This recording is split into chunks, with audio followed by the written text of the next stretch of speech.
Hello guys, नमस्कार, जोहार, आदाब, सत श्री अकाल। एग्जाम फाइटर में आप सभी का ग्रांड वेलकम। साथियों, बहुत बहुत स्वागत है और फिर से हम लोग आज बात करेंगे बिहार विश्वविद्यालय सेवा आयोग के माध्यम से चलने वाली 4638 पदों पर जो असिस्टेंट प्रोफेसर की नियुक्ति प्रक्रिया चल रही है, इसी के बारे में। ये वैकेंसी अगर 2020 की है, आज 25 है, 5 साल के बाद अगर पूरी नियुक्ति प्रक्रिया रद्द हो जाए तो क्या कहिएगा, किसको गाली दीजिएगा? जो सिलेक्ट हो गए उनका क्या गलती है, और जो सिलेक्ट नहीं हुए, डिजर्व करते हुए भी, योग्य होते हुए भी अगर अयोग्य ठहरा दिए गए हैं और अयोग्य लोग अगर अंदर आ गए हैं और इसके कारण वैकेंसी अगर रद्द हो जाती है, इसका दोष किस पर आएगा? व्यवस्था पे आएगा। और इस व्यवस्था में जो लोग बैठे हुए हैं उनका ही खुद ये एक्सेप्ट करना है। वो खुद ये मान रहे हैं कि वैकेंसी में गलती हुई है, हम लोग उसे चिन्हित कर रहे हैं। चिन्हित करने से क्या होगा, आप ये बताइए कि आज आप चिन्हित कर रहे हैं और हम लोग पहले से डिमांड कर रहे हैं कि ये आप इंटरव्यू के पहले चिन्हित कीजिए। क्या दिक्कत था? सही लोग चयनित होते। अब ये ब्रेकिंग न्यूज यही है कि यहां पर सरकार ने मान लिया है कि गड़बड़ी हुई है, एक्सेप्ट कर लिया है। ये प्रूफ है, हमने जो आवाज उठाया था वो आवाज बिल्कुल सत्य के तराजू पर सही उतरा, बिल्कुल वो सच था। और सच जो है ना, परेशान होता है लेकिन पराजित नहीं होता है। जी हाँ, विभाग को भी ये मानना पड़ा है कि गड़बड़ी हुई है। अब हम लोग उसका लीपापोती कर रहे हैं, ये बोलना चाहिए उनको।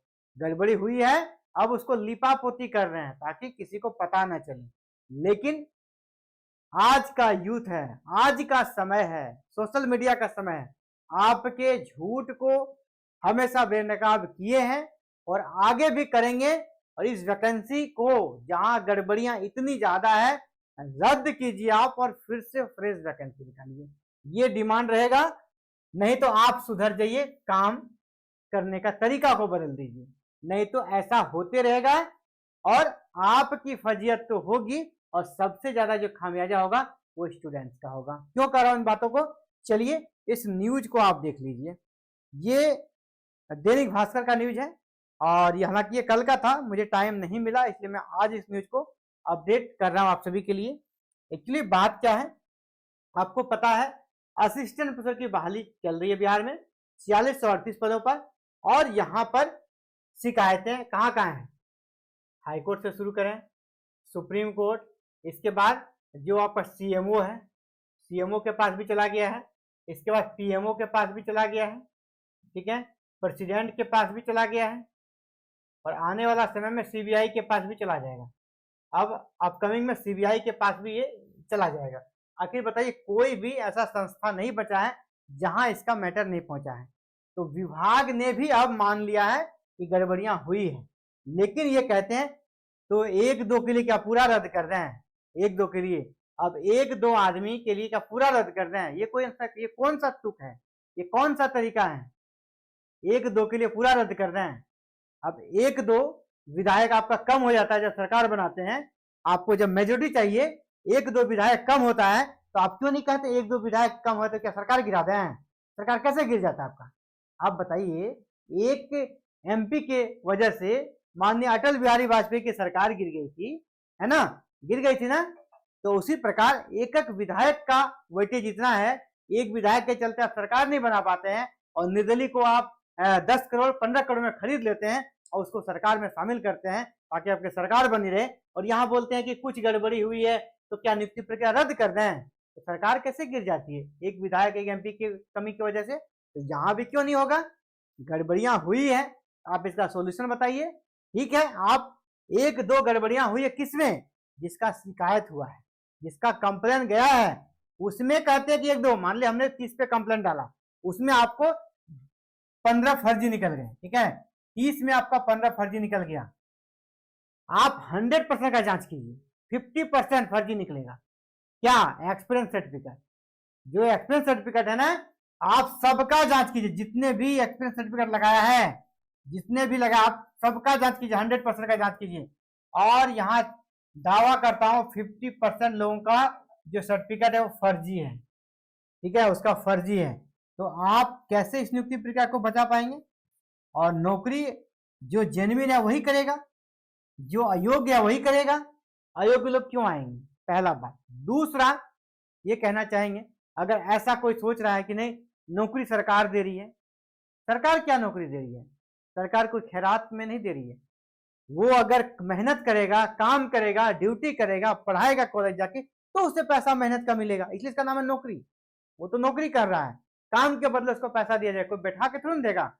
अगर आप असिस्टेंट बन जाते हैं, आपको घर बैठे पैसा मिलेगा, आपको पढ़ना तो पड़ेगा, और जो पैसा मिलेगा क्या सरकार के जो मंत्री हैं, विभागीय मंत्री हैं, क्या वो अपने घर से देंगे? आप ही के टैक्स से जो उसके खजाने में पैसा जमा है उसी से आपको पेमेंट करेंगे। तो उनका कहीं कुछ जाने वाला है नहीं। उनको दायित्व मिला है 5 साल का, चले जाएंगे, फिर उनको कोई मतलब नहीं रहेगा। जितना ज्यादा माल बटोर सकते हैं बटोर लेंगे, जितना अपने लोगों को घुसाना है जिस जिस संस्था में घुसा लेंगे, अपना निश्चिंत होकर चले जाएंगे। इनका खामियाजा किसको होगा? स्टूडेंट्स को, आम स्टूडेंट्स को होगा। अभी देखिए यहाँ पर क्या क्या मामला है। अगर ठीक है, इनका कहना है विभाग ने कहा कुछ गड़बड़ी के लिए नियुक्ति रद्द करना गलत है, और ये कहाँ कहा है? ऐसे वैसे नहीं कहा है, ये हाईकोर्ट में इन्होंने एक्सेप्ट कर लिया है। हाईकोर्ट में ये मामला गया तो वहां पर इन्होंने एक्सेप्ट किया है, वो भी लिखित रूप से दिया है। मैं उसी लाइन को दिखाना चाहूंगा। राज्य के विश्वविद्यालयों में जारी असिस्टेंट प्रोफेसर की नियुक्ति प्रक्रिया में गड़बड़ी के कई मामले सामने आई है, और अब हाईकोर्ट में भी है और कुछ सुप्रीम कोर्ट में भी है। लेकिन यहाँ पर सबसे बड़ा जो कह सकते कि आश्चर्यजनक जवाब आया है वो यहाँ कोर्ट ने शिक्षा विभाग से जवाब मांगा था। कोर्ट ने शिक्षा विभाग से जवाब मांगा था। इसने क्या कहा? विभाग ने अपने काउंटर एफिडेविट, देखिए एफिडेविट दिया, शपथ पत्र दिया है। विभाग ने शपथ पत्र दिया, क्या कहा है? कुछ गड़बड़ियों के लिए पूरी नियुक्ति प्रक्रिया को रद्द नहीं की जा सकती है। कुछ लग रहा है आपको? जब हमने कहा कि एक विधायक के लिए आपकी सरकार नहीं बन पाती है, एक विधायक के चलते आपकी सरकार गिर जाती है, यहां जब कुछ हुआ है तो क्यों नहीं इसको रद्द कीजिएगा? गलत नहीं होना चाहिए। इसके बाद जो अभ्यर्थी है उन्होंने ये भी कहा कि टाइम इनका बॉन्ड दिया जाए। इसके समय के अंतर्गत ये आपका पूरी तरह जहां भी मामले चल रहे हैं, चाहे सुप्रीम कोर्ट हो, हाई कोर्ट हो या पीएमओ में हो, सीएमओ हो, जहां भी हो, इसका एक फिक्स ड्यूरेशन में इसका कह सकते हैं कि निराकरण हो जाए, क्या होना है। क्योंकि इधर शिकायतें चल रही है, उधर से सरकार आयोग नियुक्ति प्रक्रिया भी करा रहा है, उसको ज्वाइनिंग भी दिया जा रहा है। ये दोहरा जो रवैया है ना, वो सही नहीं है।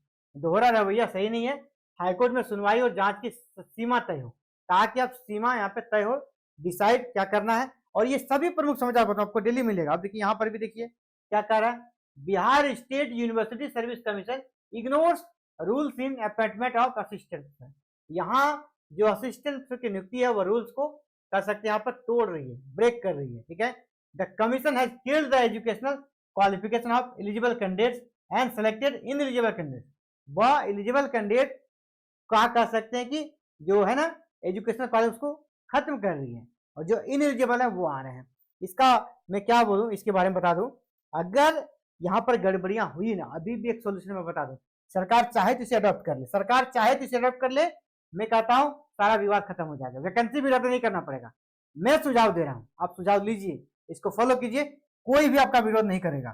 पहला आपको क्या करना है ना, पहला काम सरकार को यह करना चाहिए कि सबसे पहले 100% जितने भी आवेदक थे 100% जो फेल हो गए हैं उनका भी, जो पास हुए सिर्फ उनका नहीं, जो फेल हो गए हैं जितने आवेदक थे 100% का एक्सपीरियंस सर्टिफिकेट आप जांच कर लीजिए।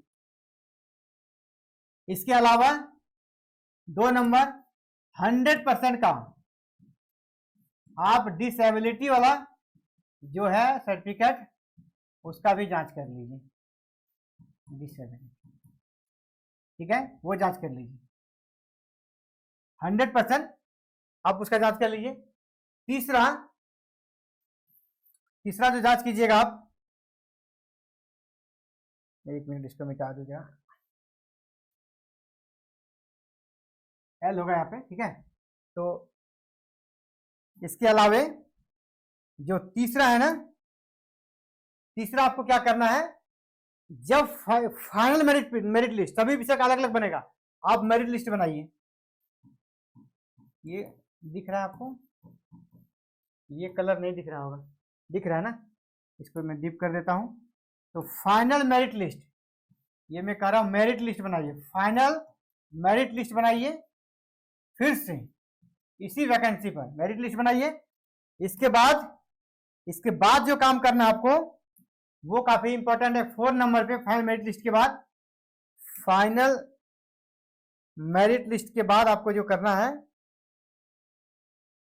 4 नंबर पे, ये ऐसा क्यों हो गया, कलर चेंज हो रहा है, ये मैं 1 मिनट तब ब्रश ले लिया हूं ना, अब आएगा ठीक। तो फाइनल मेरिट लिस्ट 4 नंबर पे मैं बता रहा हूं, ये मेरिट लिस्ट है, ठीक है, फाइनल मेरिट लिस्ट, और सबका एपीआई जारी कीजिए, सभी बच्चों का एपीआई, जो पास है फेल है, और पूरा डिटेल में किसमें कितना नंबर उसको मिला है, कितना एकेडमिक में मिला, कितना एक्सपीरियंस में मिला, कितना आपका पब्लिकेशन में मिला, ये जरूर छापना है, पब्लिकेशन में कितना मिला है, ठीक है, पब्लिकेशन में कितना मिला है, और जिस पब्लिकेशन में आपने नंबर नहीं दिया है उसका यहाँ पे कागज भी देना है, आपने क्यों नहीं दिया, इसके पीछे क्या रीजन है, ये कागज भी आपको डालना है। पहला क्या करना, 100% एक्सपीरियंस सर्टिफिकेट का जांच, 100% डिसेबिलिटी सर्टिफिकेट का जांच, एक मेरिट लिस्ट बनाइए, सभी बच्चों का एपीआई निकालिए, ठीक है, और ये सारा डिटेल दीजिए कि एपीआई में किस किस में कितना कितना हमने पॉइंट दिया। और 5 नंबर में आप क्या कीजिए, अब आप सिलेक्शन लिस्ट बना लीजिए, ठीक है, इसमें से जो जो आ जाता है आप जेन्युइन तरीके से उसका फाइनल मेरिट लिस्ट बना लीजिए, और इसमें से जो सिलेक्ट हो गए हैं वो तो है ही, इसमें से अब जिनका फर्जी पाया जाता है उन सब पे आप एफआईआर कीजिए, उन सब को डिलीट कीजिए, हटाइए, और फिर वेटिंग लिस्ट। अब क्या होगा, जितने पद खाली रह गए, मतलब जो यहाँ फर्जी पाया गया, उसके जगह तो खाली हो गया, उसके जगह पे वेटिंग लिस्ट जारी कीजिए, और जो इसके नीचे रह गया है उसको मौका मिल जाएगा, क्योंकि आपने यहाँ मेरिट लिस्ट निकाल दिया है, मेरिट लिस्ट आपने निकाल दिया है, अब उसके बाद उसके नीचे वाला आ जाएगा, उसको इंटरव्यू के लिए बुलाया जाएगा और सिलेक्शन हो जाएगा। यानी विज्ञापन बिना रद्द किए अभी भी सोल्यूशन है, बस आयोग की इच्छा शक्ति होनी चाहिए, उसको ये डर नहीं हो अपना चहेता कैंडिडेट मेरा निकल जाएगा। और अगर ये ऐसा आप करते रहेंगे तो अंतिम क्या होगा, ना आपका कैंडिडेट बचेगा ना ये वैकेंसी बचेगी, पूरा विज्ञापन रद्द हो जाएगा, क्योंकि गड़बड़ियां एक जगह नहीं हर एक जगह पकड़ी गई है। क्योंकि अगर आप इतने गलत तरीके से बहाल करेंगे तो बिल्कुल ओपनली ये काम हो रहा है, ओपनली हो रहा है। जब तक हम लोग इतनी बार डिमांड कर रहे हैं कि आप इंटरव्यू के पहले क्यों नहीं जारी करें मेरिट लिस्ट, सभी बच्चों का एपीआई क्यों नहीं जारी कर रहे हैं, एपीआई में डिटेल दीजिए किस किस चीज का कितना पॉइंट मिला। अगर एपीआई सभी बच्चों का जारी कर दे, उसको कंप्लेन करने का समय दे दे, आपका इतना पॉइंट बन रहा बढ़ना चाहिए कंप्लेन कीजिए, ये अगर हो जाए तो ये सारा विवाद ही खत्म हो जाएगा, और आप एक्सपीरियंस सर्टिफिकेट और दिव्यांगता का जांच कर लीजिए, कोई इशू नहीं है, एक साधारण सा इंसान इसको सॉल्व कर देगा। लेकिन यहाँ पर सॉल्व करना नहीं चाहता, इस वैकेंसी में कुछ लोग हैं जो अपने लोग यहाँ पर हैं, जो अपने लोगों को लाना चाहते हैं, और इसी प्रक्रिया में पूरे वैकेंसी को उलझा कर रखा हुआ है, ठीक है। कुछ विषयों का रिजल्ट प्रकाशित नहीं किया जा रहा है, आज से 6 महीने हो गए इंटरव्यू लिए हुए, इतिहास विषय याद कीजिए, इतिहास का, लेकिन उसका रिजल्ट फाइनल नहीं आ रहा है, कभी कोर्ट का लफड़ा, कभी इधर का प्रेशर उधर का प्रेशर बनाकर उसका भी रिजल्ट नहीं आ रहा है। ये सब क्या है, ये सब बिल्कुल आज के समय में अक्षम्य है, ये किसी भी तरह से बर्दाश्त नहीं किया जाएगा। आप बोलते हैं कुछ एक भी ये नियुक्ति अगर गड़बड़ हुई है तो उसका विरोध होना चाहिए, एक भी नियुक्ति गलत हुई है उसका विरोध होना चाहिए। इसीलिए एग्जाम फाइटर नंबर उन सभी अभ्यर्थियों के साथ है जिनके साथ यहाँ पर गलत हुआ है। आपकी आवाज को हम लगातार उठा रहे हैं और लगातार आगे भी उठाते रहेंगे। चलिए, आप सभी का बहुत बहुत आभार एग्जाम फाइटर से जुड़ने के लिए। आप सभी ऐसे ही एग्जाम फाइटर के साथ जुड़े रहें, आपकी आवाज को हर एक मंच पर उठाने का काम करेंगे। और आप सभी से रिक्वेस्ट रहेगा इस वीडियो को हर जगह सर्कुलेट कर दीजिए ताकि सरकार के स्तर तक पहुंचे और यह आवाज जो है ना सरकार तक भी जाए और सरकार कुछ तगड़ा एक्शन ले। अभी चुनावी साल है, सरकार कुछ भी कर सकती है, और सरकार क्या सीएमओ में जब आवाज गया है, आप लोग सही तरीके से वहां बातों को रखिएगा, ये विज्ञापन रद्द होगा और नई वैकेंसी भी आएगी। इसके कह सकते हैं पूरे चांसेस हैं और इसी दिशा में ये मामला बढ़ रहा है, क्योंकि आयोग अपने कैसे मकर जाल में इस प्रकार उलझा है ना, वो उससे ना निकलने बनता है ना अंदर जाने बनता है, इसीलिए और दलदल में फंसते जा रहा है। तो चलिए ऐसे ही आगे भी आपको अपडेट देते रहेंगे, और फिलहाल हमारे साथ बने रहने के लिए आप सभी का बहुत बहुत धन्यवाद। जय हिंद, जय भारत, जय बिहार।